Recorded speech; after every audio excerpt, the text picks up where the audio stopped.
+2 ഫിസിക്സിൽ നിങ്ങൾക്ക് പഠിക്കുവാനുള്ള മൂന്നാമത്തെ ചാപ്റ്ററാണ് കറണ്ട് ഇലക്ട്രിസിറ്റി. ഈ ചാപ്റ്ററിൽ നമ്മൾ ബേസിക്കായി അറിഞ്ഞിരിക്കേണ്ട കുറച്ച് കാര്യങ്ങളെക്കുറിച്ച് നമുക്ക് ആദ്യം നോക്കാം. നമുക്ക് ആദ്യം ഇലക്ട്രിക് കറണ്ട് എന്താണെന്ന് നോക്കാം. എന്താണ് ഇലക്ട്രിക് കറണ്ട്? ഒരു കണ്ടക്ടറിലൂടെ ഒരു സെക്കൻഡിൽ എത്ര ചാർജ് ഫ്ലോ ചെയ്യുന്നുണ്ടോ അതാണ് intensity of electric current. That is, the quantity of charge flows through a conductor in 1 second, or it is the rate of flow of electric charge. ഇനി നമുക്ക് കറണ്ട് കണ്ടുപിടിക്കാനുള്ള equation എന്താണെന്ന് നോക്കാം. I is equal to Q by T, where Q is equal to quantity of electric charge flows through the conductor and T is equal to time taken for the flow of Q amount of electric charge. കറണ്ടിൻ്റെ unit coulomb per second or ampere. According to quantization of electric charge, Q can be represented as Q is equal to plus or minus Ne. So, another equation for current is I is equal to Ne by T. ഇനി അടുത്തതായി നമുക്ക് Ohm's ലാ എന്താണെന്ന് നോക്കാം. Okay, നമുക്ക് Ohm's ലാ എന്താണെന്ന് നോക്കാം. ഇതൊരു കണ്ടക്ടർ. ഈ കണ്ടക്ടറിൻ്റെ എൻഡ് പോയിൻ്റാണ് എയും ബിയും. ഈ കണ്ടക്ടറിലൂടെ കറണ്ട് ഫ്ലോ ചെയ്യണമെങ്കിലുള്ള കണ്ടീഷൻ എന്താണ്? ഈ കണ്ടക്ടറിൻ്റെ ടെർമിനൽസിന് എക്രോസായി ഒരു പൊട്ടൻഷ്യൽ ഡിഫറൻസ് ഉണ്ടെങ്കിൽ മാത്രമേ ഈ കണ്ടക്ടറിലൂടെ കറണ്ട് ഫ്ലോ ചെയ്യുകയുള്ളൂ. So potential difference is essential for the flow of electric current. ഈ കണ്ടക്ടറിന് എക്രോസായി ഞാൻ കൊടുക്കുന്ന പൊട്ടൻഷ്യൽ ഡിഫറൻസ് എത്രയാണോ അതിനനുസരിച്ചായിരിക്കും ഈ കണ്ടക്ടറിലൂടെയുള്ള current. If we increase the potential difference across this conductor, then the current through this conductor also increases. So we can say that potential difference across this conductor, that is V, directly proportional to I. If we increase the potential difference, increase the current, then V is equal to, ഈ proportionality sign മാറ്റി equal sign ആക്കുന്നതിന് വേണ്ടി ഒരു constant കൊണ്ട് multiply ചെയ്യണം. അപ്പോൾ V is equal to constant into I. V is equal to കോൺസ്റ്റന്റിനെ നമുക്ക് R എന്ന അക്ഷരം കൊണ്ട് ഡിനോട്ട് ചെയ്യാം. V is equal to R into I, where R is the constant of proportionality, is called resistance of the conductor. So V is equal to I into R. അപ്പോൾ Ohm's ലായുടെ ഡെഫിനിഷനും കൂടി നിങ്ങൾ പഠിച്ചു വെച്ചിരിക്കുക. Ohm's ലാ States that at A constant temperature the intensity of current flowing through a conductor is directly proportional to the potential difference applied between the ends of the conductor. Ohm's law അനുസരിച്ചുള്ള equations ഓർത്തിരിക്കുന്നതിന് നിങ്ങളെ Ohm's ലാ triangle സഹായിക്കും. അടുത്തതായി നമുക്ക് Ohm's ലായുടെ graphical റെപ്രസെൻറ്റേഷനിലേക്ക് പോകാം. If we plot voltage on the x-axis of a graph and current on the y-axis of a graph, we will get a straight line. ഇങ്ങനെ Ohm's law obey ചെയ്യുന്ന സബ്സ്റ്റൻസിനെ ohmic substance എന്ന് വിളിക്കുന്നു. Ohmic substances are the substance which obey Ohm's law. For these substances VI graph is linear. Example metals. Ohm's law obey ചെയ്യാത്ത സബ്സ്റ്റൻസിനെ non ohmic substance എന്ന പേരിലും അറിയപ്പെടുന്നു. Non-ohmic substances are the substance which do not obey Ohm's law. For these substances, VI graph is non-linear. Example, semiconductors, diodes, etc. ഇങ്ങനെ Ohm's law obey ചെയ്യുന്ന സബ്സ്റ്റൻസും ഉണ്ട്, അതുപോലെ Ohm's law obey ചെയ്യാത്ത സബ്സ്റ്റൻസും ഉണ്ട്. അതിനാൽ Ohm's law is not a universal law. നമ്മുടെ next topic resistance. ഒരു കണ്ടക്ടർ, അതിലൂടെയുള്ള ഇലക്ട്രിക് കറണ്ടിന് കൊടുക്കുന്ന തടസ്സം, അതാണ് resistance. Resistance is the opposition offered by the conductor or a material to the flow of electric current through it. റെസിസ്റ്റൻസിൻ്റെ unit ohm. അടുത്തതായി റെസിസ്റ്റൻസിനെ ഡിപ്പെൻഡ് ചെയ്യുന്ന ഫാക്ടേഴ്സ് എന്തൊക്കെയാണെന്ന് നോക്കാം. ഒന്ന്, ലെങ്ത് ഓഫ് ദി കണ്ടക്ടർ. അതായത് ഒരു കണ്ടക്ടറിൻ്റെ ലെങ്ത് കൂടുന്നതിനനുസരിച്ച് റെസിസ്റ്റൻസ് കൂടുകയാണ് ചെയ്യുന്നത്. അതുപോലെ ലെങ്ത് കുറയുന്നതിനനുസരിച്ച് റെസിസ്റ്റൻസ് കുറയും. That is R directly proportional to L. രണ്ടാമത്തെ ഫാക്ടറാണ് cross sectional area of the conductor. Area കൂടുന്നതിനനുസരിച്ച് ഒരു കണ്ടക്ടറിൻ്റെ റെസിസ്റ്റൻസ് കുറയുന്നു. അതുപോലെ ഏരിയ കുറയുന്നതിനനുസരിച്ച് റെസിസ്റ്റൻസ് കൂടുന്നു. That is R inversely proportional to area. മൂന്നാമത്തെ ഫാക്ടറാണ് nature of material of the conductor. നാലാമത്തെ factor temperature of the conductor.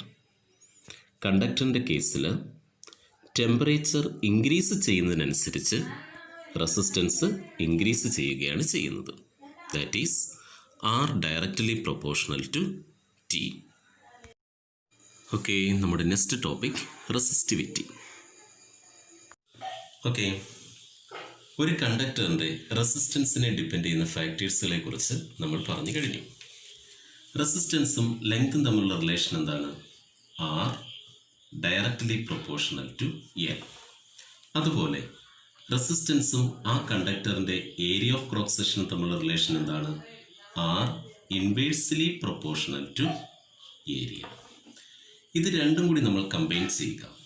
Combine ചെയ്യുമ്പോൾ നമുക്ക് കിട്ടുന്നത് R directly proportional to L into 1 by A.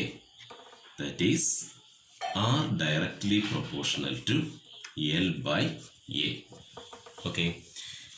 ഈ പ്രൊപ്പോർഷണാലിറ്റി സൈൻ മാറ്റി ഈക്വൽ സൈൻ ആക്കുന്നതിന് വേണ്ടി ഒരു കോൺസ്റ്റന്റ് കൊണ്ട് മൾട്ടിപ്ലൈ ചെയ്യുക. അപ്പോൾ R is equal to a constant into L by A. ഈ കോൺസ്റ്റന്റിനെ നമ്മൾ റോ എന്ന അക്ഷരം കൊണ്ട് ഡിനോട്ട് ചെയ്യുന്നു.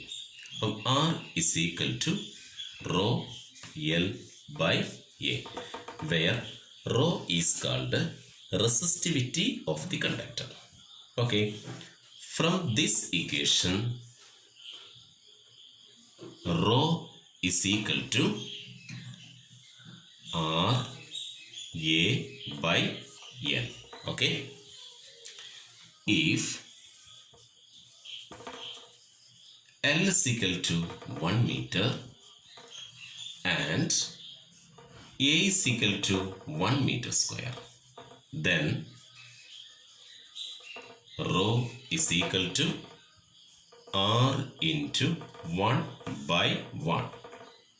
That is rho is equal to R. Okay, ഇതിൽ നിന്ന് നമുക്ക് റെസിസ്റ്റിവിറ്റിയുടെ ഡെഫിനിഷൻ എന്താണെന്ന് നോക്കാം. എന്താണ് definition? Resistivity of a conductor is defined as the resistance of a conductor having unit length and unit area of cross section.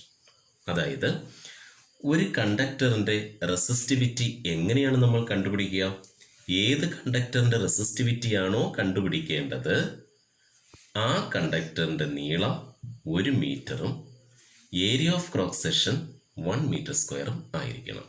അപ്പോൾ ആ കണ്ടക്ടറിൻ്റെ resistance എന്ന് പറയുന്നത് അതിൻ്റെ റെസിസ്റ്റിവിറ്റിക്ക് ഈക്വൽ ആയിരിക്കും. ഓക്കെ,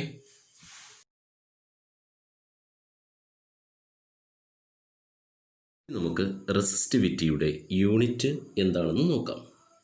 ആദ്യം റെസിസ്റ്റിവിറ്റി കണ്ടുപിടിക്കാനുള്ള ഇക്വേഷൻ എഴുതുക. Rho is equal to RA/L.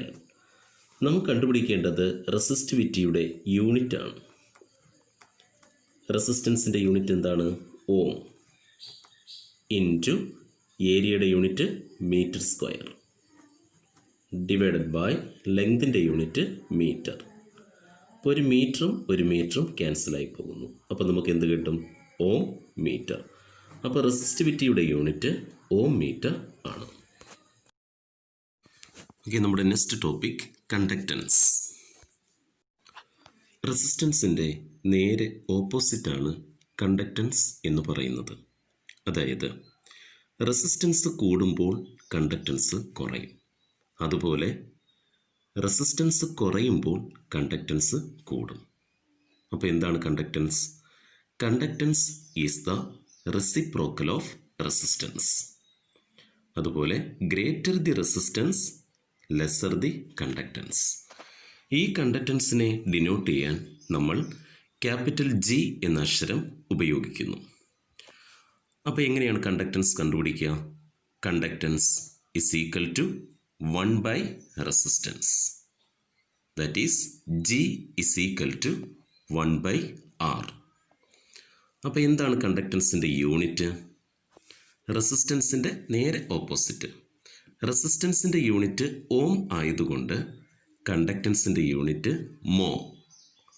വേറൊരു യൂണിറ്റും കൂടിയുണ്ട്, സീമെൻസ്. അതിനെ S എന്ന അക്ഷരം കൊണ്ട് ഡിനോട്ട് ചെയ്യും. അടുത്തതായി കണ്ടക്ടിവിറ്റി എന്താണെന്ന് നോക്കാം. Conductivity is the reciprocal of resistivity. റെസിസ്റ്റിവിറ്റിയുടെ റെസിപ്രോക്കലാണ് കണ്ടക്ടിവിറ്റി എന്ന് പറയുന്നത്. കണ്ടക്ടിവിറ്റിയെ നമുക്ക് സിഗ്മ എന്ന അക്ഷരം കൊണ്ട് ഡിനോട്ട് ചെയ്യാം. സിഗ്മ കണ്ടുപിടിക്കാനുള്ള equation sigma is equal to 1/ρ. അപ്പോൾ സിഗ്മ ഇസ് ഈക്വൽ ടു 1/ρ കണ്ടുപിടിക്കാനുള്ള ഇക്വേഷൻ നമുക്കറിയാം RA/L. അപ്പോൾ sigma is equal to L/RA. കണ്ടക്ടിവിറ്റിയുടെ unit mho per metre or siemens per metre or ohm inverse metre inverse. Next topic current density.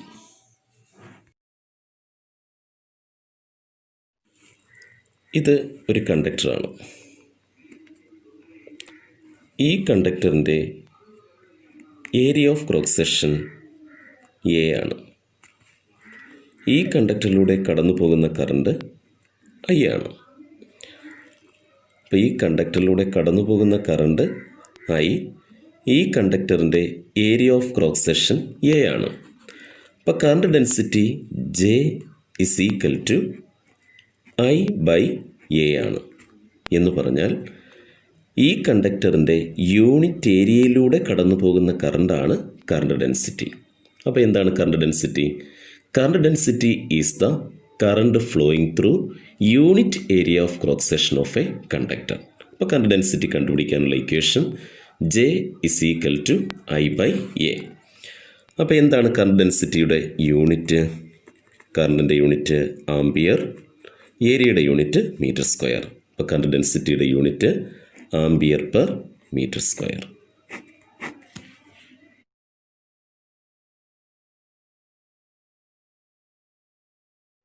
ഇനി drift velocity എന്താണെന്നും കൂടി നോക്കി നമുക്ക് ഈ ഭാഗം അവസാനിപ്പിക്കാം. ഓക്കെ, ഇത് ഒരു കണ്ടക്ടർ. ഇലക്ട്രിക് ഫീൽഡ് അപ്ലൈ ചെയ്തിട്ടില്ല. ഇലക്ട്രിക് ഫീൽഡ് അപ്ലൈ ചെയ്യാതിരിക്കുകയാണെങ്കിൽ ഇതിനകത്തുള്ള ഫ്രീ ഇലക്ട്രോൺസ് എങ്ങനെയായിരിക്കും മൂവ് ചെയ്യുക? റാൻഡം മോഷൻ ആയിരിക്കും. ഒരു ഇലക്ട്രോൺ ഇങ്ങോട്ട് മൂവ് ചെയ്യുന്നു, വേറൊരു ഇലക്ട്രോൺ അങ്ങോട്ട് മൂവ് ചെയ്യുന്നു. Before applying an electric field the free electrons are in random motion. അതുകൊണ്ട് ഈ ഇലക്ട്രോണിൻ്റെ എല്ലാം കൂടി ആവറേജ് വെലോസിറ്റി എത്രയായിരിക്കും? 0 ആയിരിക്കും. ഓക്കെ, അപ്പം in the absence of an external electric field inside A conductor the free electrons are in random motion. and so their average velocity is 0. ഇനി നമ്മൾ electric field apply ചെയ്തു എന്നിരിക്കട്ടെ. ഇലക്ട്രിക് ഫീൽഡ് അപ്ലൈ ചെയ്യുമ്പോഴത്തേക്ക് എന്താണ് സംഭവിക്കുക? ഇതാ ഇത് ഒരു സെല്ലുമായിട്ട് കണക്ട് ചെയ്യുന്നു. ഇത് പോസിറ്റീവ്, ഇത് നെഗറ്റീവ്. അപ്പോൾ ഇലക്ട്രിക് ഫീൽഡിൻ്റെ ഡയറക്ഷൻ പോസിറ്റീവിൽ നിന്നും നെഗറ്റീവിലേക്കായിരിക്കും. അപ്പോൾ ഇതാണ് ഇലക്ട്രിക് ഫീൽഡിൻ്റെ ഡയറക്ഷൻ. ഓക്കെ. അപ്പോൾ ഇലക്ട്രിക് ഫീൽഡ് അപ്ലൈ ചെയ്ത് കഴിയുമ്പോൾ ഈ ഫ്രീ ഇലക്ട്രോൺസ് എന്ത് ചെയ്യും? ഇലക്ട്രോണിന് നെഗറ്റീവ് ചാർജ് ആണെന്ന് അറിയാമല്ലോ. ഇതെല്ലാം കൂടി പല പല ഡയറക്ഷനിൽ മൂവ് ചെയ്തുകൊണ്ടിരുന്ന ഈ ഇലക്ട്രോൺസ് എല്ലാം കൂടി ഈ പോസിറ്റീവ് എൻഡിലേക്ക് മൂവ് ചെയ്യുന്നു. അപ്പോൾ അത് അക്യൂർ ചെയ്യുന്ന വെലോസിറ്റിയാണ് ഡ്രിഫ്റ്റ് വെലോസിറ്റി. അപ്പോൾ എന്താണ് drift velocity? The average velocity acquired by the electrons in the presence of an external electric field is called drift velocity of free electrons. Okay.